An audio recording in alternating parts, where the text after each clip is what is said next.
Pai, queremos também pedir-te que fales conosco agora pela tua palavra, viva e eficaz, em nome do Senhor Jesus. Amém. Nós celebramos o nascimento de Jesus e o mundo inteiro pausa para celebrar o Natal conosco. Nós celebramos a ressurreição dele e a maior parte do mundo reconhece que a Páscoa é um dia muito especial no calendário. Mas hoje é Pentecoste e pouquíssima gente sabe disso. Porém, esse dia é importante porque Pentecoste é o dia do nascimento da igreja. E Deus nos deu a oportunidade maravilhosa de ser parte dela. O primeiro capítulo de Atos nos diz que Jesus se encontrou com os apóstolos no Monte das Oliveiras e lhes disse que eles serão suas testemunhas em todo o mundo. E ele também lhes diz que eles devem esperar em Jerusalém até serem revestidos de poder do alto. E depois disso ele ascende aos céus e desaparece da vista deles. Assim eles vão para Jerusalém e esperam. E agora eu quero ler com você os primeiros 13 versículos de Atos, capítulo 2, e depois os versículos 14 e 16.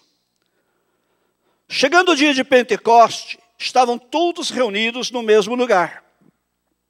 De repente veio do céu um som como de um vento muito forte, e encheu toda a casa na qual estavam assentados. E viram o que parecia línguas de fogo, que se separaram e pousaram sobre cada um deles. Todos ficaram cheios do Espírito Santo, e começaram a falar noutras línguas, conforme o Espírito os capacitava. Havia em Jerusalém judeus, tementes a Deus, vindos de todas as nações do mundo. Ouvindo-se o som, ajuntou-se uma multidão que ficou perplexa, pois cada um os ouvia falar em sua própria língua. Atônitos e maravilhados, eles perguntavam: acaso não são galileus todos estes homens que estão falando? Então como os ouvimos cada um de nós em nossa própria língua materna?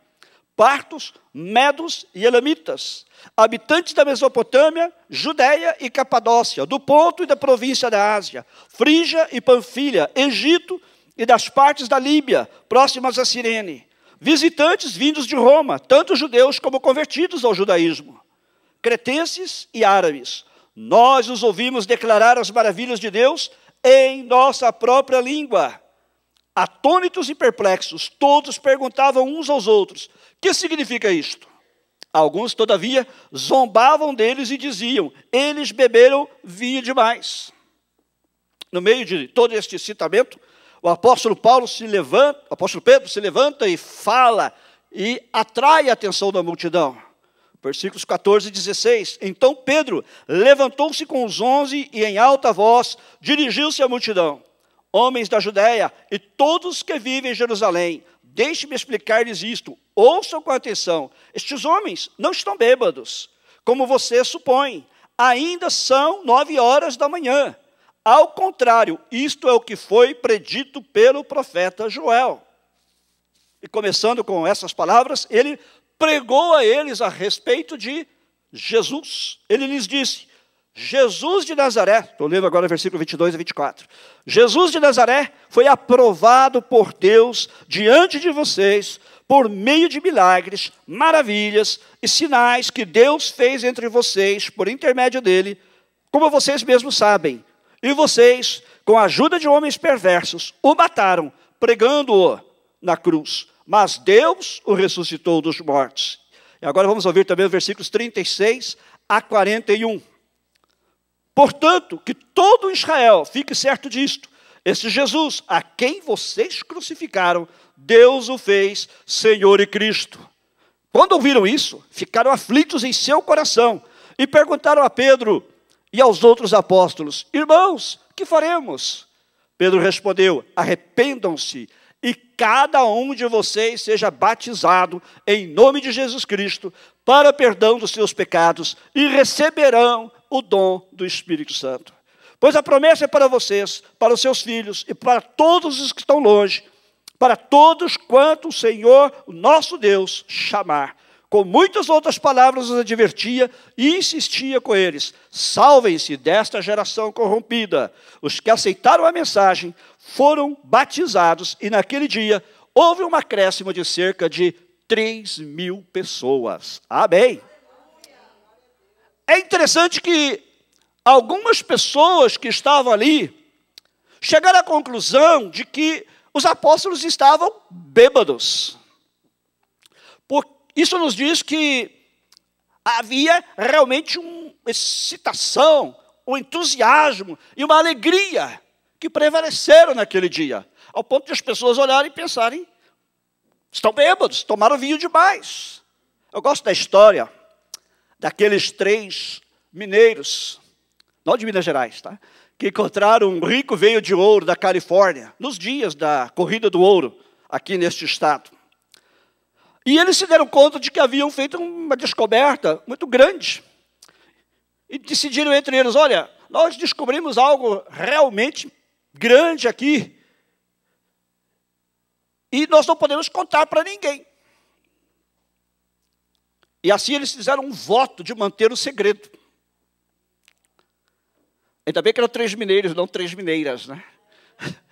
Aí eles foram à cidade para registrar a mina. E para comprar o equipamento necessário para minerar o ouro. E fiéis ao voto que eles tinham feito, eles não disseram a ninguém a respeito da descoberta do ouro. Eles registraram a mina, compraram o equipamento e voltaram para a mina.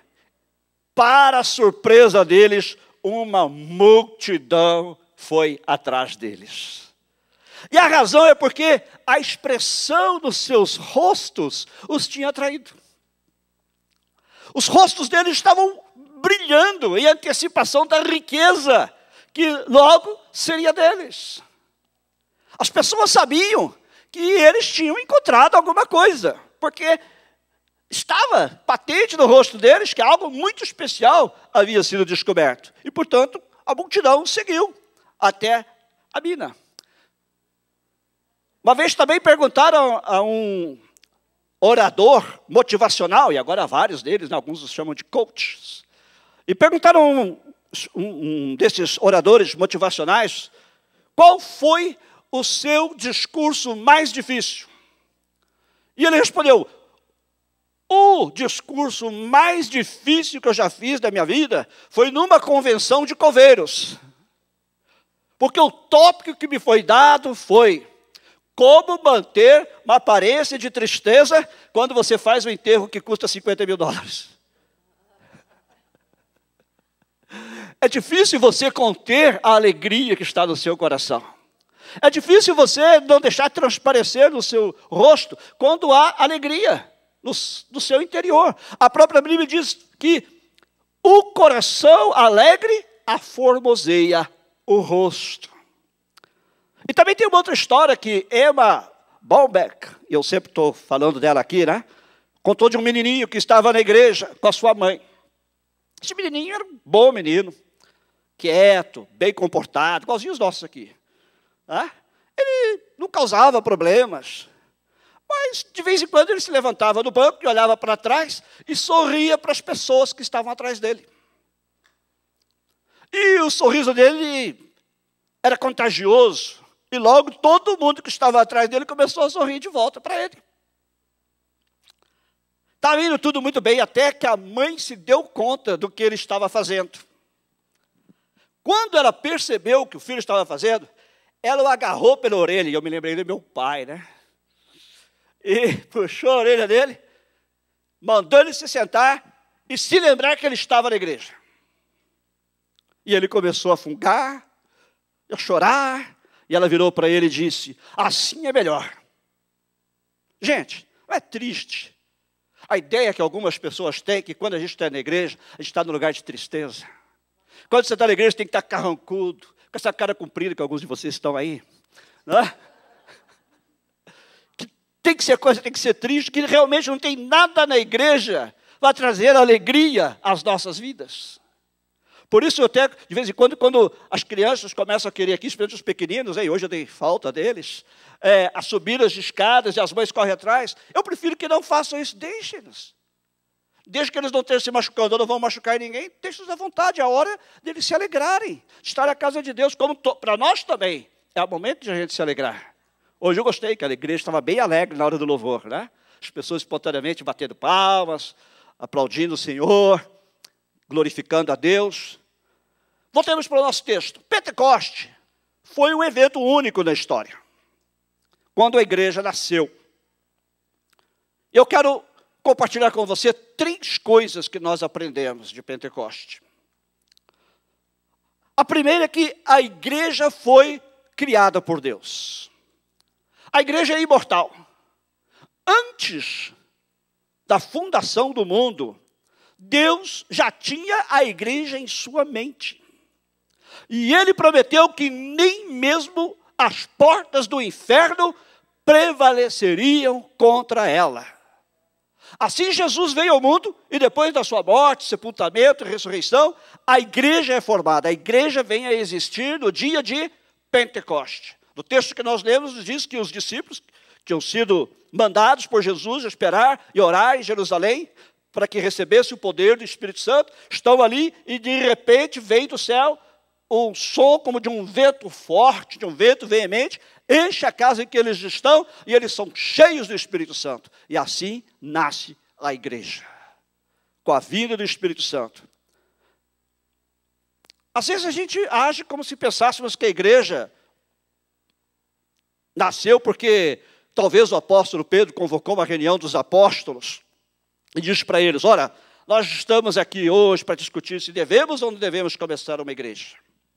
E aí eles discutem por um tempo, e aí Tiago faz como bom batista, né? Faz uma moção, apresenta uma moção, que sim, vamos começar uma igreja. E João apoia aquela moção, a nossa igreja é assim? Aqui não, né? E eles votam para começar uma igreja. E eles começam a igreja de Jerusalém. Não foi assim que começou a igreja. A igreja não começou assim, olha o que a palavra de Deus diz. De repente, quando eles estavam sentados naquela casa, de repente, veio do céu, de onde? Do céu, um vento, ou um som como de um vento veemente, som como de um vento forte, veio do céu. Foi Deus quem começou a igreja. Deus criou a igreja, ela não é ideia de homens. O apóstolo Paulo, escrevendo sobre isso, ele até diz: nenhum dos profetas da antiguidade jamais imaginou que Deus iria fazer a igreja, mas na mente dele, a igreja já existia. Porém, ela veio a se concretizar naquele dia de Pentecoste, quando o Espírito Santo desce sobre os discípulos. Isso é algo que nós precisamos compreender. A igreja foi começada por Deus e a igreja é de Deus. É interessante que nós brasileiros, quando vamos à igreja, dizemos assim: eu vou à igreja do pastor Miguel. E você? Eu vou à igreja do pastor José. E você? Eu vou à igreja do pastor Manuel. Nenhum de nós fala: eu vou à igreja de Deus. Mas nós devemos nos lembrar que a igreja é de Deus. Nós somos só uma parte dela. É essencial que nós compreendamos isso. A igreja é de Deus. Eu não sei se você já estava aqui nos Estados Unidos, quando anos atrás foram passados alguns comerciais em umas rádios aqui nos Estados Unidos, de 2 denominações cristãs. E ambos os conjuntos comerciais diziam basicamente a mesma coisa. Eles estavam anunciando para que os seus membros que haviam se afastado da igreja voltassem para aquelas denominações. Um comercial, na verdade, dizia que a denominação entendia que tinham cometido um erro. Eles diziam mais ou menos assim: olha, nós nos afastamos do fundamento sobre o qual a igreja foi edificada. E agora estamos voltando. Nós estamos voltando à palavra de Deus. Por favor, volte para casa. Basicamente, era isso que os comerciais diziam. Isso é interessante, porque muitas igrejas, a tentação tem sido olhar para o mundo e tentar acompanhar o que está acontecendo no mundo. Não deveria ser assim. Isso é completamente errado. É impossível ser mais errado. A base é a palavra de Deus, e não o que o mundo faz. A igreja poderá nunca ser a instituição mais popular do mundo, porque a igreja vai contra a cultura popular. A cultura diz uma coisa, a igreja diz outra. A cultura diz uma coisa, a igreja diz outra. Por isso ela poderá nunca ser a instituição mais popular. Deus quer que a igreja se levante pela verdade. Deus quer que a igreja seja inabalável na nossa apresentação do Evangelho, porque a igreja pertence a Deus e não a nós. Esta é a primeira coisa que nós aprendemos aqui, neste capítulo 2 de Atos. A igreja é de Deus. Foi Deus quem estabeleceu a igreja. E a igreja é também uma instituição que incomoda. Não sei se você acompanhou o noticiário esta semana, e das semanas anteriores, várias igrejas cristãs do Egito foram atacadas por terroristas e muitos cristãos morreram. Muitas pessoas perderam sua vida e templos foram destruídos. Por quê? O que eles estavam fazendo? Eles não estavam fazendo nada, só estavam adorando a Deus, o que já é o bastante para incomodar a muita gente. É por isso que os cristãos são perseguidos, porque incomodam, porque a igreja é de Deus e, como eu disse, ela vai contra a cultura. Mesmo que ela não se levante contra a cultura, mas ela permaneça fiel à palavra de Deus, ela estará incomodando. Assim tem sido a história da igreja. Muita perseguição, mas ela tem prevalecido, porque Jesus disse, as portas do inferno não prevalecerão contra ela. Amém? A segunda coisa que nós aprendemos é que a missão da igreja é comunicar o amor de Deus ao mundo perdido e que está morrendo. O tema de Pentecoste, acredite se quiser, é comunicação. Você também quer dar de comunicações, não é? O tema de Pentecostes é comunicação. Na verdade, gente, é uma pena que essa questão de falar em línguas tenha se tornado uma questão tão controvertida. Quando você lê sobre Pentecoste, a verdade que emerge é que Deus deu o dom de línguas aos apóstolos para um propósito. E esse propósito foi o propósito da comunicação. Eles tinham um problema de comunicação, porque pessoas tinham vindo de várias nações ao redor do mundo, estavam ali em Jerusalém no dia de Pentecostes, e havia uma barreira de idiomas, uma barreira de linguagem. Quando você lê a lista, há aproximadamente 16 nações ali representadas que falam diferentes idiomas. E como você sabe, em algumas nações até se fala mais que um idioma. Então havia uma barreira da linguagem, havia uma barreira de comunicação. Aqui entre nós hoje, há alguns americanos que falam português, alguns que estão aprendendo português. Quando você aprende uma nova língua, também quem chegou do Brasil sabe disso, há uma barreira muito grande. Toma tempo para você aprender uma língua. Eu tinha um amigo que ele comprou um programa de aprendizagem de línguas uma vez, aqui nos Estados Unidos, e ele foi falar que ele tinha comprado algo maravilhoso. Falei, é mesmo? Como é que é isso? Me conte aí. Não, agora eu vou aprender inglês rapidamente. Como é que é? É o programa que eu comprei, naquele tempo não tinha CDs, DVDs, né? Era fitas. Ele falou assim, você compra, você pega a fita, coloca no gravador, põe debaixo do seu travesseiro e vai dormir. E aquilo fica ligado durante a noite falando. Quando você acorda de manhã, você aprendeu inglês. Falei, uau! Gente, que a gente tirou de sarro daquele rapaz. É muita ingenuidade, não é? Você imaginar que você vai aprender língua, dormir, no dia seguinte você vai acordar falando. Muita ingenuidade. Quantos aqui têm dificuldade em aprender inglês? Ou tiveram no passado? Quantos aqui aprenderam de um dia para o outro? Foram dormir e acordar no dia seguinte falando inglês? Você? Ok, depois você vai falar para a gente aqui na frente. Estou brincando. Né? É uma barreira, e eles tinham essa barreira. De repente, vários idiomas.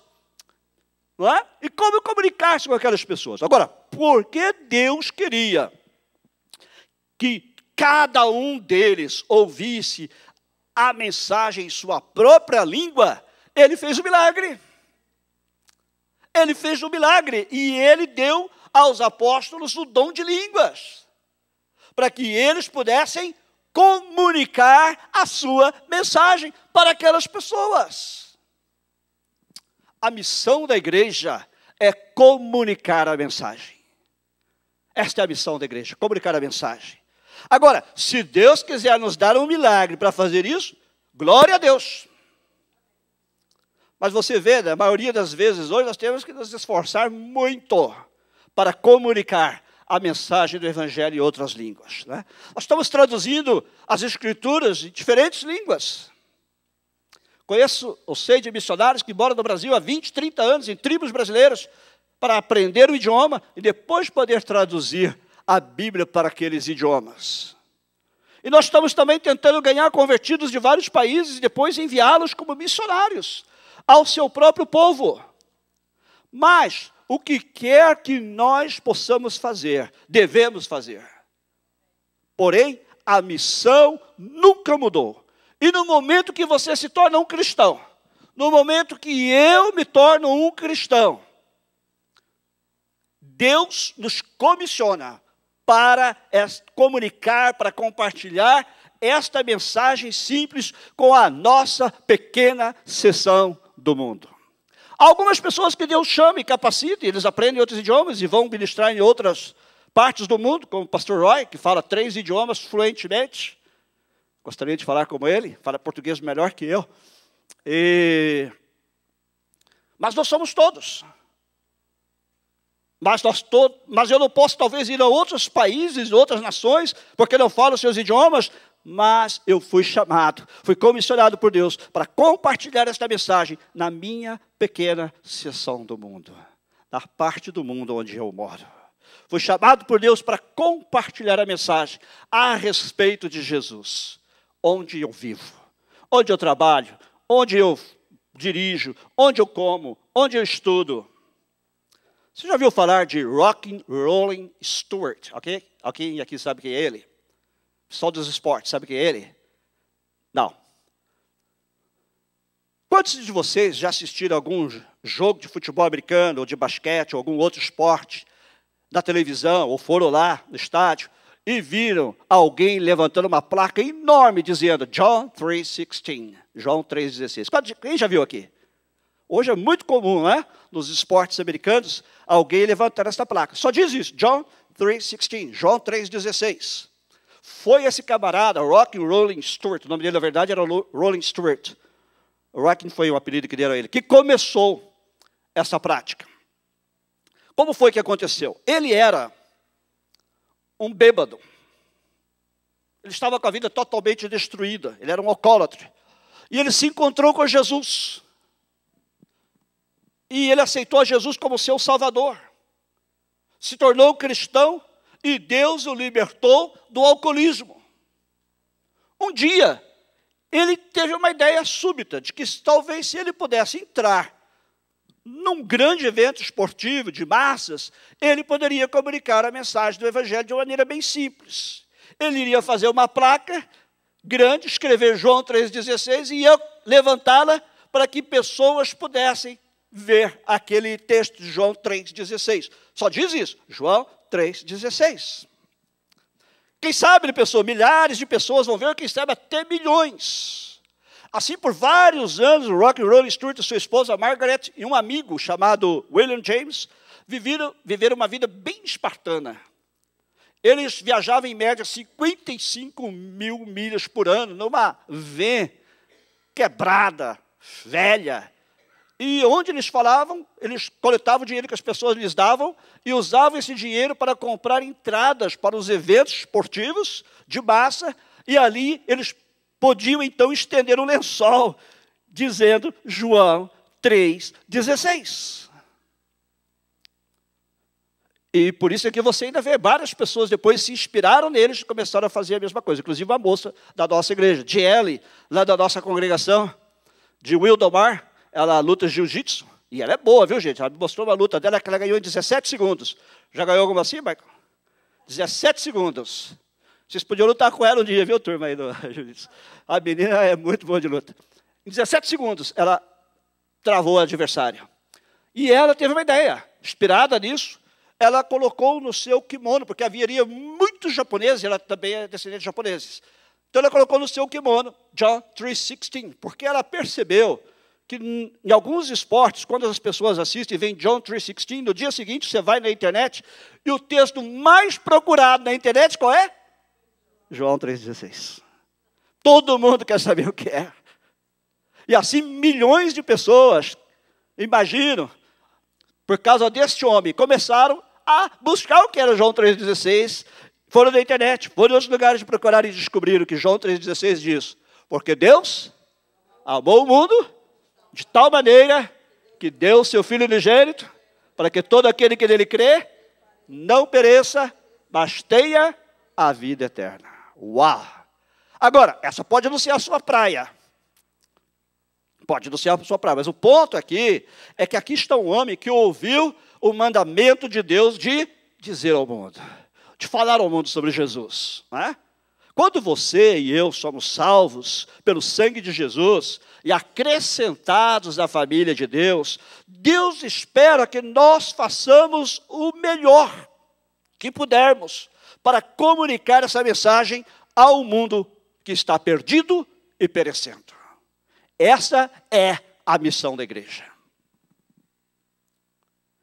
E a terceira coisa que nós aprendemos neste texto é que o alvo da igreja é estabelecer uma comunidade sem igual. O alvo da igreja é estabelecer uma comunidade sem igual. Imagine aqueles cristãos primitivos, depois que eles ouvem pela primeira vez a mensagem das boas novas a respeito de Jesus. O que eles fazem? Naquele dia há 3.000 convertidos, pelo que nós lemos, não é? 3.000 convertidos. E de repente, eles participam de algo que eles nunca tinham participado antes. Todos eles sabem que eles são culpados. E que eles crucificaram Jesus Cristo com os seus pecados. Como você e eu também crucificamos a Cristo com os nossos pecados. Ele morreu pelos nossos pecados. Foi crucificado pelos nossos pecados.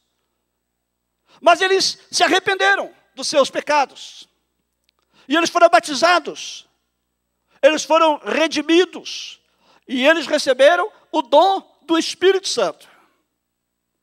Subitamente, eles são parte de uma nova sociedade. Subitamente, eles se tornam parte de uma nova comunidade. Eles vêm de um mundo de escravidão e superstição. Eles vêm de um mundo de egoísmo, cobiça e desonestidade. E agora eles são parte de uma nova comunidade, onde eles podem compartilhar coisas a seu próprio respeito, com outros, que eles sabem que ouvirão, e que serão generosos, e compassivos para com eles.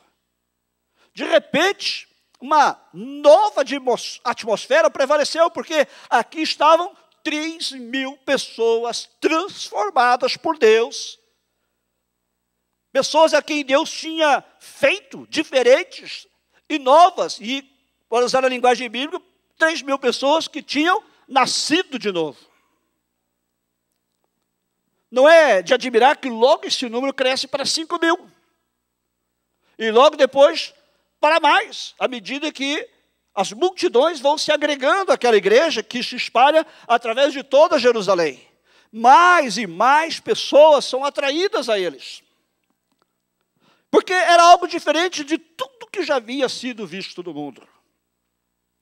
A igreja, gente, precisa sempre ser assim. A igreja foi chamada para ser diferente. A maioria das instituições estão interessadas apenas no que elas podem receber de você. Mas a igreja quer dar. Eu fico impressionado como a nossa igreja, cada dia, como eu digo, está sendo mais conhecida por o seu amor e pelo seu serviço. Essa semana, eu recebi um telefonema de uma pessoa que não é da nossa igreja. E ela me disse, era um rapaz, ele me disse, Pastor Miguel, eu sei o trabalho que vocês fazem na igreja. Eu quero doar tudo o que há na minha casa, menos a minha cama de casal, para pessoas da sua igreja. Uau! Glória a Deus que os irmãos estão dando bom testemunho, né? E já tem pessoas que vão receber essas doações, então não me pergunte sobre elas. E ele falou, eu quero doar tudo, só não vou doar a cama de casal. E não vou doar porque ela está muito velha, caindo aos pedaços, por isso eu não quero doar. Mas pode levar tudo, até a geladeira. Tudo que está na minha casa, eu estou doando. Ele poderia vender. Ele poderia levar para o Salvation Army, ele poderia levar para o Goodwill, ele poderia colocar na porta da rua para as pessoas pegarem. Mas porque, graças a Deus, estamos no serviço da comunidade, ele preferiu doar para pessoas da nossa igreja, ou pessoas que têm contato conosco, que possam precisar. A igreja foi chamada para dar. Outras organizações querem receber, mas a igreja foi chamada para dar. Muitos vão tentar tirar vantagem de você, mas a igreja é onde você pode vir e ouvir a verdade e receber ministração, e onde as suas necessidades para a vida poderão ser preenchidas. Nós devemos ter um povo diferente. Nós devemos ter uma cultura diferente. Esse é o nosso chamado.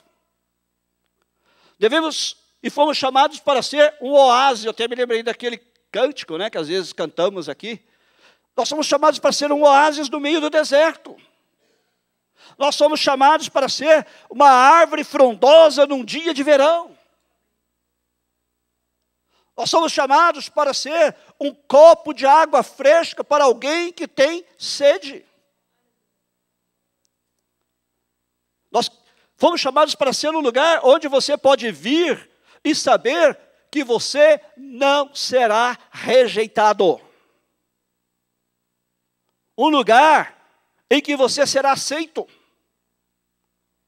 amado, onde somos irmãos e irmãs, a família de Deus. Pentecostes nos fala disso. A igreja foi chamada para ser e para estabelecer uma comunidade sem igual. O mundo mudou depois de Pentecoste, por causa da influência da igreja no mundo. E deveria ser o mesmo hoje. Esta noite eu quero dizer a você, se você está solitário, se você está só, ou cansado, ou você sente que foi explorado, quero que você saiba que dentro destas paredes há pessoas exatamente iguais a você. Nós não somos diferentes. Por isso nós podemos vir sem fingimento. Podemos ser nós mesmos. Nós podemos ser nós mesmos, com todos os nossos defeitos, com todas as nossas manchas e feridas e arranhões, e encontrar amor e aceitação.